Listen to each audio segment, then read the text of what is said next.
পুরানো দিনের কালচার ধরে রাখতে আজকে চলে আসছি ভিডিওটা নিয়ে। আপনারা নতুন যারা আছেন তারা হচ্ছে যে দেখতে পাচ্ছেন ধান্না মরিচ চোখে লাগালে একদম জ্বলে ক্যাচআপ করে যাবে। এই পুরানো ভিডিওটা আপনারা পুরানো দিনের ভিডিওগুলো দেখতে চাইলে অবশ্যই নতুন হলে চ্যানেলটা সাবস্ক্রাইব করবেন।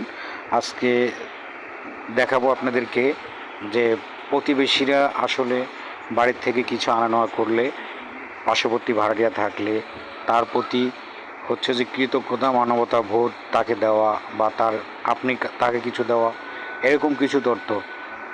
তো পুরো ভিডিওটা ধৈর্য ধরে দেখেন, আপনি দেখাবো যে কি কি আনছে, কি কি দিয়েছে, হচ্ছে যে আমি আজকে আপনাদেরকে তুলে ধরবো। আবার আরেকটা পরবর্তী ভিডিওতে দেখার জন্য আমি নিজে বাড়ি থেকে আনলে হচ্ছে যে তাদেরকে দিব, সেই রকম একটা ভিডিও আমি যেন দিতে পারি ইনশাল্লাহ। তো দেখালাম একটু আগে আপনাকে বোম্বাই মরিচ আর হচ্ছে বরিশালের ধানিয়া মরিচ। আর এই যে দেখতে পাচ্ছেন পাঁচমিশালি শাক, এটা বরিশালের শাক। আর এটা হচ্ছে আপনার আম, ফরমালিন মুক্ত আম, 4টা আম। তো মাশাল্লাহ ওনার গ্রাম থেকে আসার পরে উনি হচ্ছে যে 4টা আম পাঠাইলো আমার ঘরে, আর হচ্ছে শাকটা দিয়েছে। আমরা যেহেতু একই জায়গায় থাকি, তো পাশের ভাড়াটিয়া। তো আনার পরে যেখানে আছে 4টা আম, তারপরে আছে শাক। হ্যাঁ, তো এগুলো কিন্তু ফরমালিন মুক্ত, একদম কোনো ফরমালিন নেই বরিশালের।